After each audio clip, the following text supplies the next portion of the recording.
Good morning, students. Welcome back. Hope you will be fine and healthy. Let's continue chapter Nazim and the rise of Hitler. Nazim is an ideology that you have to be studied in earlier videos. So here we are discussing the rise of Hitler. The topic is Hitler rising power. यानी कि जो Hitler है वो कैसे सत्ता में आया, कैसे उसको शक्ति प्राप्त हुई.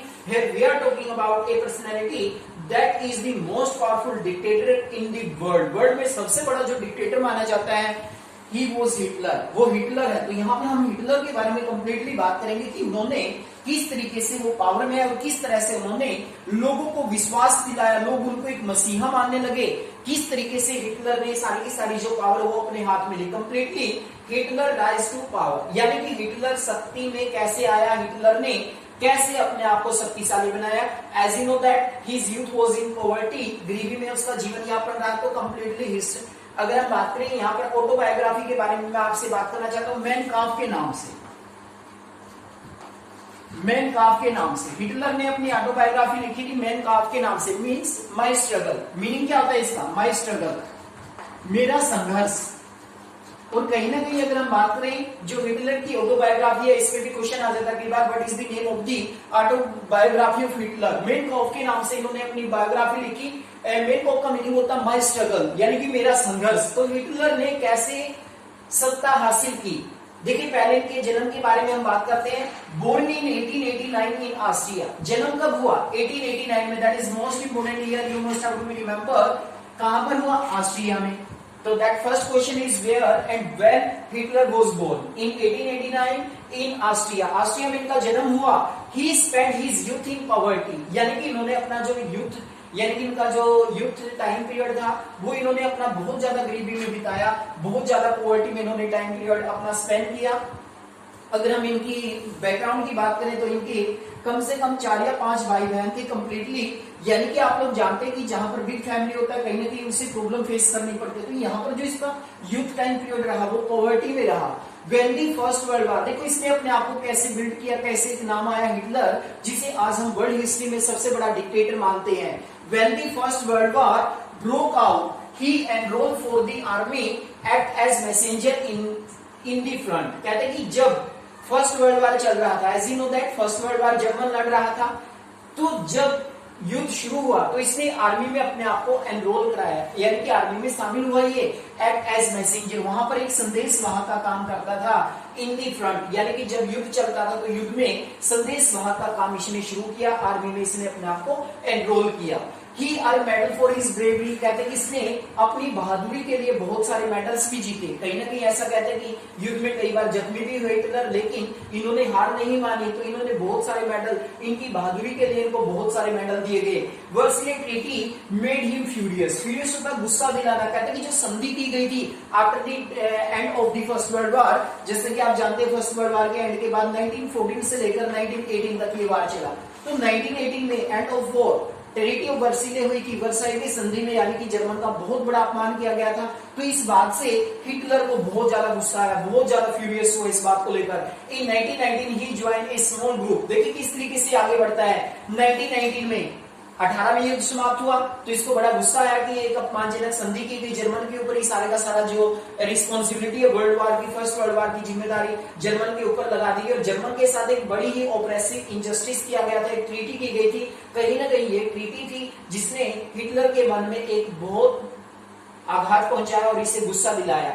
इन 1919 he join a small group German worker party, German worker party. That is most important. 1919 में देखो इनकी जो पॉलिटिकल कैरियर की शुरुआत होती है 1919 में, यानी कि इन्होंने जर्मन वर्कर्स पार्टी को ज्वाइन किया. He subsequently took over this organization and renamed National Socialist German Worker Party. That is most important name. You must have to remember. कहते हैं कि धीरे धीरे ये जो जर्मन वर्कर पार्टी थी इस पर हिटलर ने अपना प्रभाव बनाया और ये एक तरह से इसने इसका नाम बदल दिया nationalist socialist German worker party. That is most important. Rename क्या दिया गया था जर्मन वर्कर पार्टी को? Nationalist socialist German worker party का नाम दिया हिटलर ने इस पार्टी को.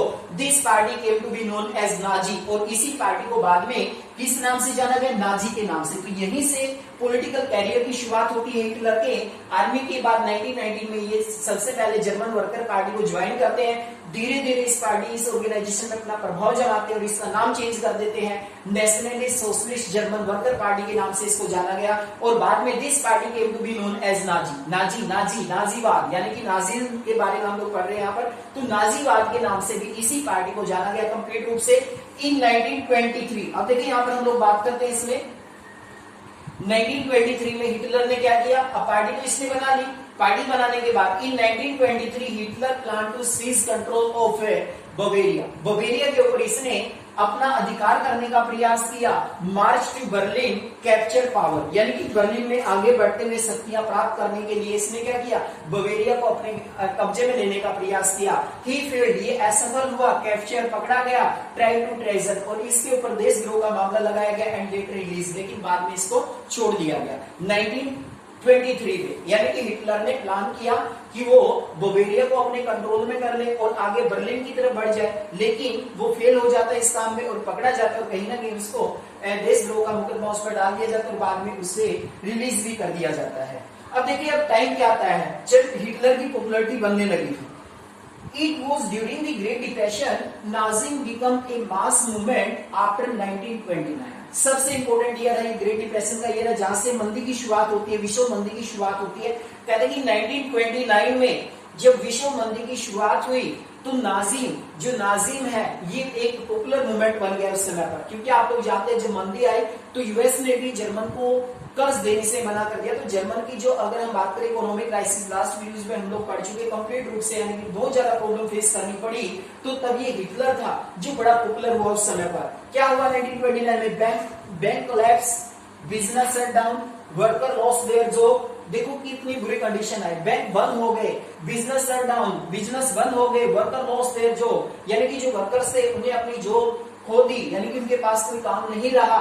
इन 1929 नाजी पार्टी गट नो मोर देन, अब चुनाव हुए तो 1929 में नाजी पार्टी को देखो कितने मत हासिल हुए, that is most important topic, 2.6% in Reichstag. Reichstag क्या है? German parliament. You must have to remember Reichstag, last videos में भी आता है। जर्मन पार्लियामेंट का नाम है रिस्टेक, जो वाइमर रिपब्लिक से शुरू होते हैं। जब पार्टी ने चुनाव लड़ा, नाजी पार्टी ने, तो उसे 2.6% से भी कम मत हासिल हुए, यानी कि 2.6% से मत हासिल नहीं कर पाई। बट बाय 1937, लेकिन 1937 तक आते आते it become the largest party with 37% vote. लेकिन 1937 तक आते आते इसे 37% वोट हासिल हुए और एक बहुत बड़ी पार्टी बन गई है।